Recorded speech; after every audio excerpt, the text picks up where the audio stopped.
Waswahili husema kila giza lina mwanga wake. Kiguu na njia, safari yangu inanifikisha mjini Wanging'ombe. Hapa ni ofisi ya mkuu wa wilaya. Tunao mradi mkubwa wa miji 28. Kumbukwe kwamba sisi Wanging'ombe ni sio mji, ni wilaya mpya inayokuwa. Lakini tunamshukuru sana, katika miji 28 sisi wana Wanging'ombe ni wanufaika.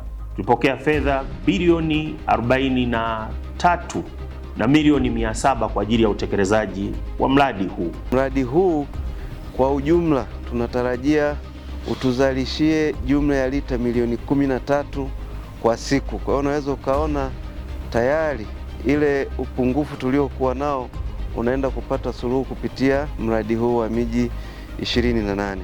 Kwa sasa kazi inaendelea na mradi kwa ujumla wake umefikia 71%, na tunatarajia mpaka ifikapo Novemba mradi huu utakuwa umeshaanza kutoa huduma kwa wananchi wa Wanging'ombe.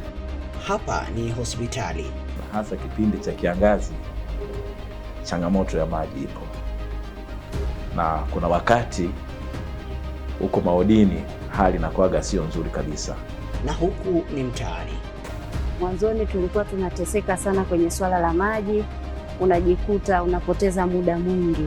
Ilikuwa ni siku nzima, inaweza kuwa ni siku ya kuhangaika kutafuta maji, kwa sababu na ukilinganisha na eneo letu halina mito iko mbali sana. Kwa hiyo tulikuwa tunatumia muda mwingi kwenda kutafuta maji, maanake muda ulikuwa unapotea, unashindwa kufanya kazi nyingine.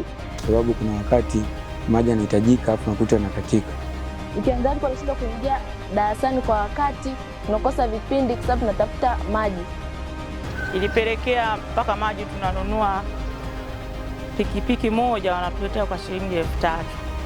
Simulizi kubwa ni matumaini na tabasamu lililoletwa na Mheshimiwa Daktari Samia Suluhu Hassan, Rais wa Jamhuri ya Muungano wa Tanzania, baada ya wana Wanging'ombe kusumbuka kwa muda mrefu. Mwaka huu 2026 ndio mwaka ambao kwangu mimi kama mkuu wa wilaya ninaamini ni mwaka wa mwisho ambao ni wa Mheshimiwa Rais atakuwa amemaliza kabisa changamoto ya utatuzi wa maji katika wilaya ya Wanging'ombe. Kwa hiyo wananchi sasa watakuwa na kazi tu kubwa nzuri ya kwenda kufanya shughuli zao za kujipatia kipato za uchumi. Mama ametuletea tabasamu hapa Wanging'ombe. Yesu anasema mimi ndimi maji ya uzima. Mtu atakaye kunywa maji yanayotoka kwangu, ndani mwake kutakuwa kuna chemchemi na bubujika. Ndani mwake kutakuwa kuna chemchemi na bubujika, hata kuwa na kiu tena. Maana yake mradi huo unaokuja, tunayo matumaini ya kwamba utaendelea kububujika hapa, ili watu waendelee kuwa na maji na chemchemi ya uzima katika afya, katika miili yao. Maana maji yapo. Maji yakikosekana kila kitu bwana kimesimama, maana maji ni uhai. Shukuru sana Mama Samia, Mungu ambariki sana kwa kutuletea mradi huu. Kweli mradi huu umetupa faida kubwa, wananchi hatutapata shida. Kweli Mama Samia, Mungu ambariki, aendelee kuishi miaka mingi sana. Lakini tunamshukuru sana Mheshimiwa Rais wa Jamhuri ya Muungano wa Tanzania, Daktari Samia Suluhu Hassan.